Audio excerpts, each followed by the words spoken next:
The Office of Civil Defense has outlined 2 levels of preparation for the potential big one. OCD Administrator Undersecretary Ariel Nepomuceno explained that Level 1 focuses on engineering solutions such as reinforcing infrastructure, while Level 2 involves public actions, including duct cover and hole drills. He emphasized that the country is prepared with plans already in place for Level 1. However, there is a need to strengthen Level 2 efforts to enhance earthquake resilience in communities.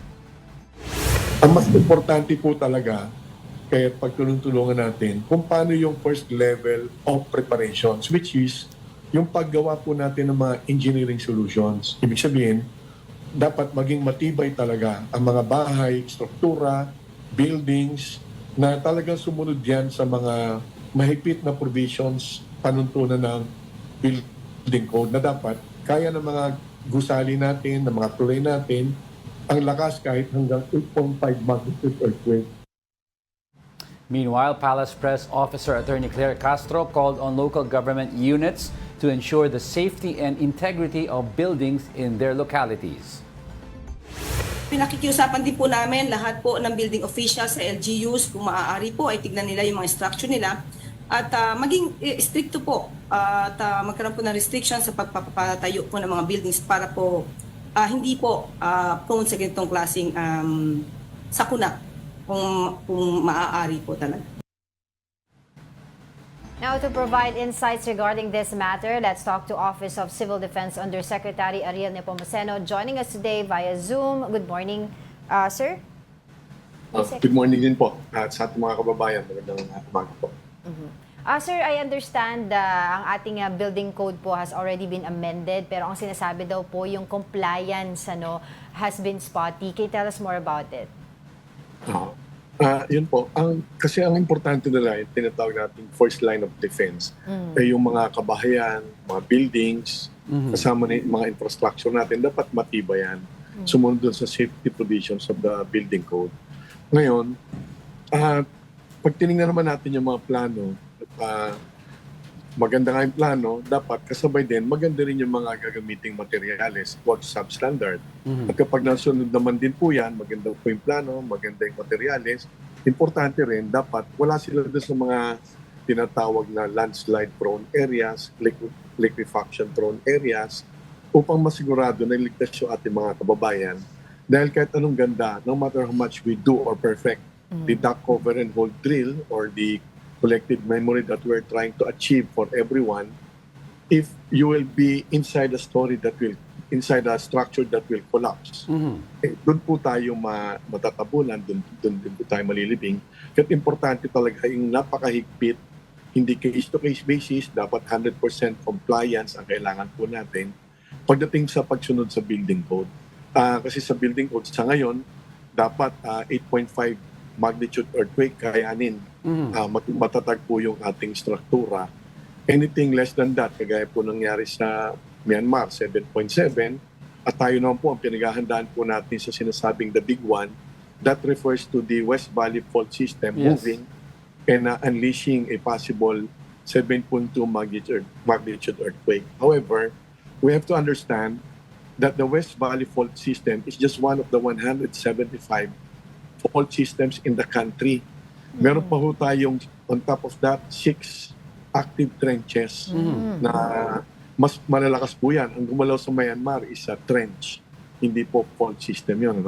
So, pag tinignan natin yung mapa natin, for example, you will notice at the left side of the archipelago, doon sa may bandang West Philippine Sea, that's the Manila Trench. If it moves, according to scientific studies, that can cause an 8.3 magnitude earthquake, mas malakas po yun. And there's a possibility of a tsunami being caused by the movement of the Manila Trench. Kaya talagang po maghahabol tayo pagdating po sa mga struktura, we really have to catch up, especially for our so-called critical structures. Baka, Yusek, ang question kasi dito is baka yung mga buildings moving forward, yung mga bago-bago that belong to the amended building code era, madali na lang yun kasi may compliance yun eh.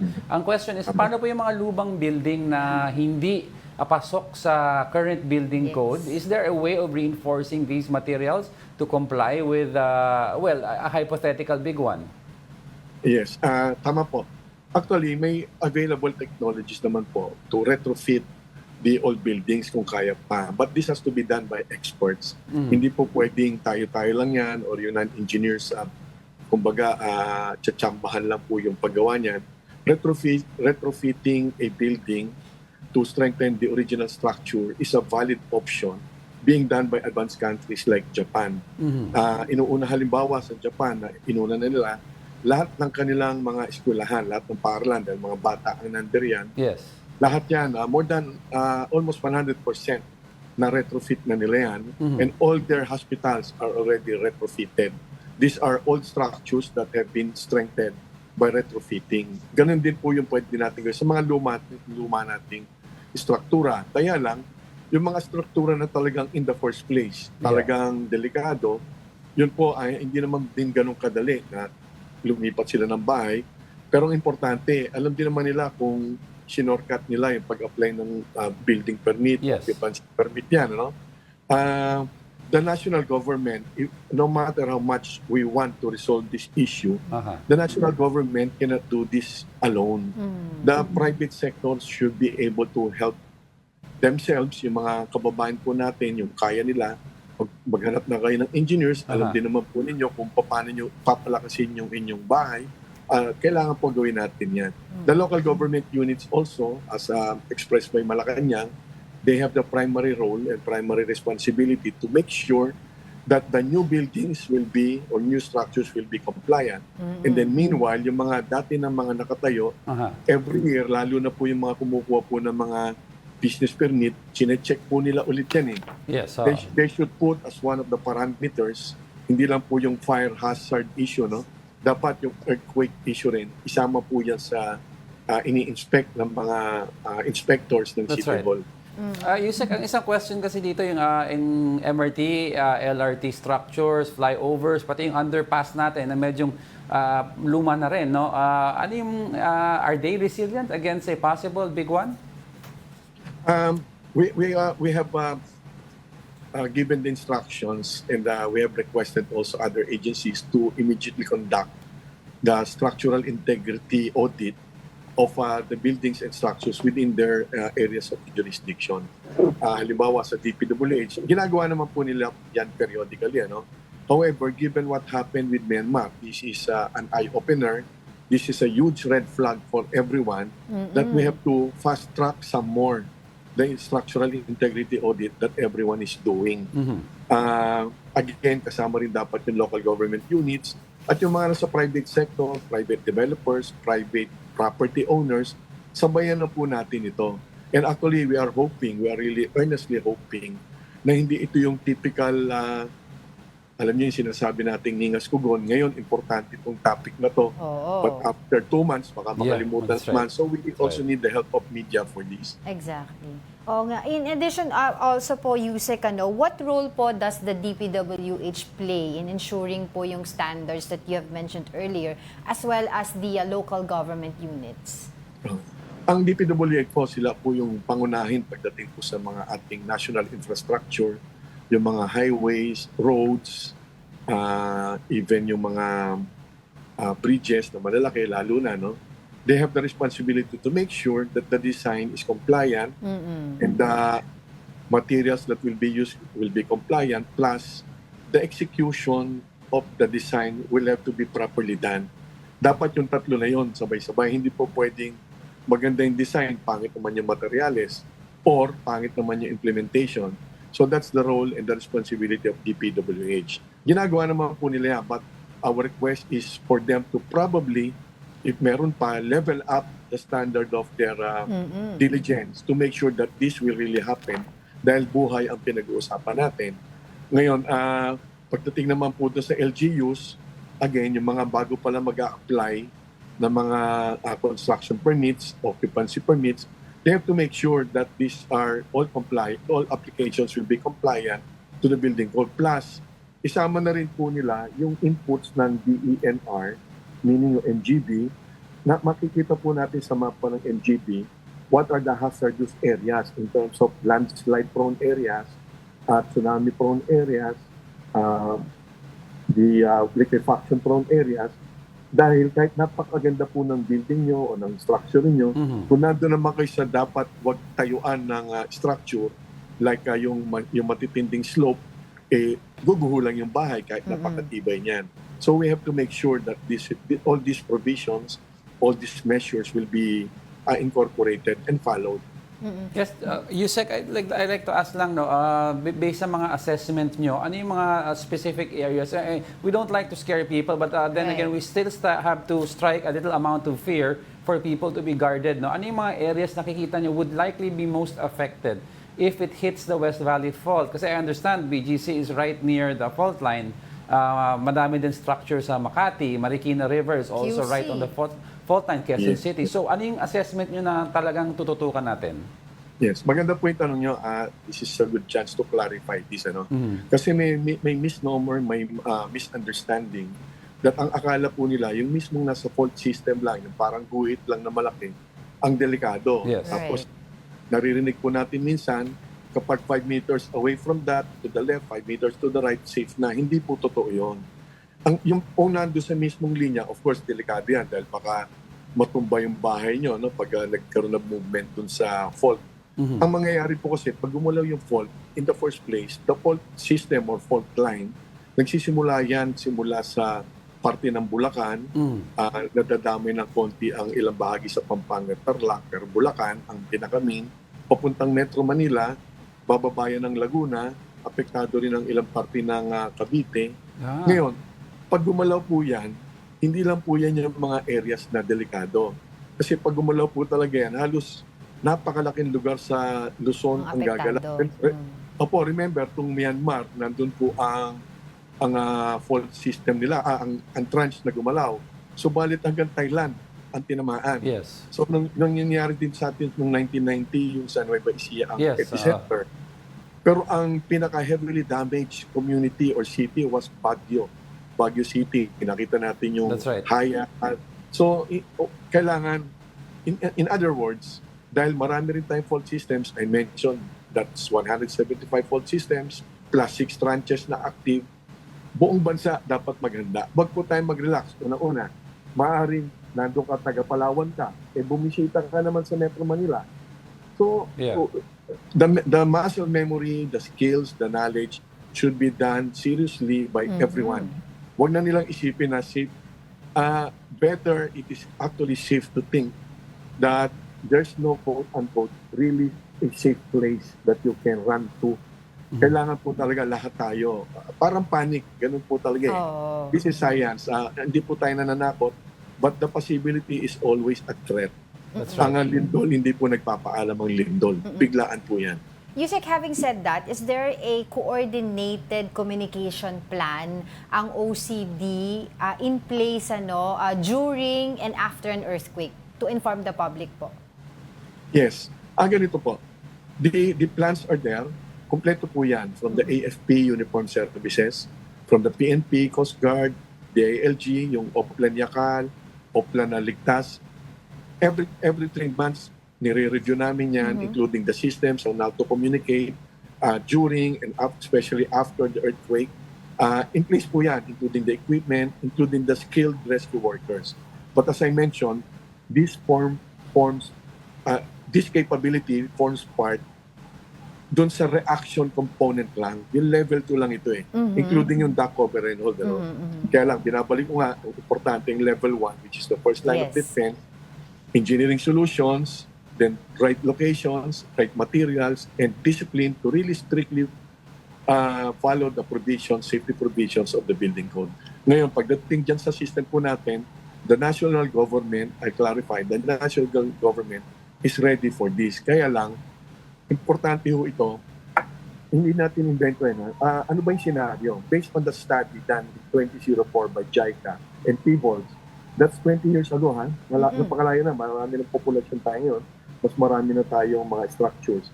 On that, the big one scenario done by them, science po yan, ang projection is at least 30,000, up to 50,000 will immediately die. Mabigat po yun. So kahit gaano pong kahanda ang ating pamahalaan, this will be an overwhelming scenario. Structures will collapse, 2 million structures will be heavily affected, 160,000 plus will be seriously injured, delikado rin silang mamatay, 46 million people will be displaced, chaos will happen, simultaneous fires, sabay-sabay na sunog, magulo po yan. So nandiyan po yung mga plano natin, may mga probinsya po na tutulong sa Metro Manila, may mga assignment na po yan, pinapractice natin yan. Kaya lang, reaction po yan. Kaya dapat talaga, doon tayo sa level 1 natin, pagbutihin natin yung engineering solutions. Kasi po, hindi po kayang tanggapin ng Office of Civil Defense at ng kabuuan siguro ng ating pamahalaan na kapag ang assumption is 30 to 50,000 will die, hindi po katanggap-tanggap yun. Totoo. Dapat magkabul tayo na less than or dapat minimal ang ating projected casualty. Yusek, of course, you want to prepare, but given if this happens, no, we understand naman that a lot of communication lines will be taken down. Ano yung matitirang lines, ways of communication for us regular folk that we can invest in? Are we looking at sat phones or the old school radios? Tama po. Sorry, hindi ko nasagot ng direct pa yan. Meron dapat redundancies. Ang ginagawa po namin sa pamahalaan, hindi lang naman po ang Office of Civil Defense. There are 41 agencies in the NDRRMC. OCD is just one of the 41 agencies. So yung mga nasa response cluster, yung matutugon kapag nagkaroon ng malakas na lindol, meron pong redundancies yung ating communication systems. Meaning, of course, cell phones muna, the usual traditional landlines, satellite phones, at of course, tama po kayo, babalik po tayo at ready po yung ating mga UHF, VHF radio system. Always dependable po yan. Okay. Then may target tayo kapag nangyari yan, dapat immediately ma-link up yung ating mga satellite systems upang makapagbigay po ng mga information. But the radio systems, nakaset up po yan. Okay.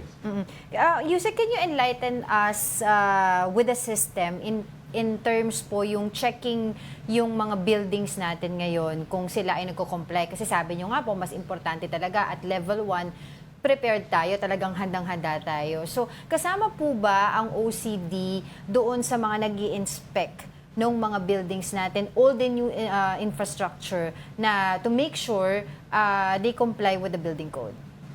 Ang OCD po, wala po yan sa aming mandate talaga. Yeah. But given that OCD is the secretariat and acts as the leader of the NDRRMC, although of course our chief, the chairman, is the Secretary of National Defense, sipag yan, si Sec Chudoro, ginagawa po namin sa OCD, right now, ginagawa po natin yung higher level of conversation, discussion, leveling up the level of awareness. Yan po yung ating kampanya ngayon that the engineering solutions this time must be given more focus. Oo. Kasi lagi po tayo nakapako doon sa reaction component. Totoo. Dapat sa prevention component po tayo maghabol. Parang push lang ng push sa mga LGU. Tama po. Nag-iingay lang po tayo. Kailangan po natin ng media. Ganito po dapat po, hindi lang talaga ang gobyerno, both local and national, ang mataranta. Dapat po yung mismong kababayan natin. Lahat tayo. Dapat mag-usap-usap ang mga pamilya, lahat ng pamilya. Yeah. Walang exemption. Dapat pag-usapan nila, halimbawa, pag ganyang emergency o yung anak, kung halimbawa nasa eskwelahan ka, saan ka pupunta? Paano tayo magkikita-kita? That's right. Meron ba tayong go bag? Meron ba tayong whistle, yung silbato?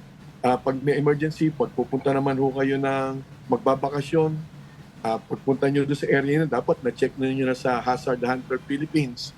Puntaan po nila yan, yung hazardhunter.ph, yung mismong bahay ninyo, makikita nyo how far or how near you are with the dangerous areas. Puntaan nyo lang po yun. That's an app developed by MGB of the DNR. Maganda yan. Eksaktong address ninyo o kung saan kayo magbabakasyon, i-check nyo na muna dyan. Baka naman yan, landslide prone area. At least aware po tayo. Pero Yusek, is there an updated yung plan? I think kasi before there was a zone areas where you can run to after the earthquake. It was divided, the metro was divided. I don't remember if it's 3 or 4 zones. Yeah, 4 quadrants. 4 quadrants. Four quadrants. Ang question ko dito, Yusek, is if the big one happens, how many aftershocks do we expect usually? And how long after the main quake are we safe to run to these quadrants? No. Yung ilang aftershocks, mahirap pong sagutin yun. No? Kagaya ng nangyari sa Myanmar, 7.7 ang magnitude. Pero aftershock niya, napakalakas din, 6.5 no, yung recorded aftershock. So, ganito po, pagka nagkalindol kasi, the objective is, nagkakaroon din ng confusion dito. The objective is, huwag kayong tamaan kagad in the first 1 to 3 minutes, halimbawa, the first few minutes, huwag tamaan yung ulo nyo, yung leg niyo ng mga matatalim na bagay galing sa kisame. Kaya po natin itinuturo yung duck, cover, and hold upang maproteksyon na nila yung ulo at yung kanilang leeg. Dahil pag nagduguyan ng todo, yung first few minutes hanggang 3 minutes, according to medical studies, pwede kayong mahilo o mawala ng malay. Ang objective, paano kayo makakatakbo o makakalakad ng napakabilis papunta sa open space. Yung open space meaning, wala rin babagsak dyan na nasa ilalim kayo ng puno o nasa gilid kayo ng building na may mga claddings o may mga salamin na pwedeng bumagsak din. Dapat open space na safe. Ang objective po is huwag kayong matumba, huwag kayong makapagsakan ng matatalim na bagay o mabibigat na bagay at makapunta kayo kagad doon sa open space. Ngayon, iba yung sitwasyon na nasa first floor, iba yung sitwasyon na nasa 20th floor, iba rin yung sitwasyon na nagdadrive ka sa EDSA, nagdadrive ka sa Skyway, lahat po yan dapat alamin po ng ating mga kababayan. Alright. On that note, maraming salamat po sa inyong oras. That was sa OCD Undersecretary Ariel Nepomuceno. Thank you, sir. Thank you rin po. Salamat po.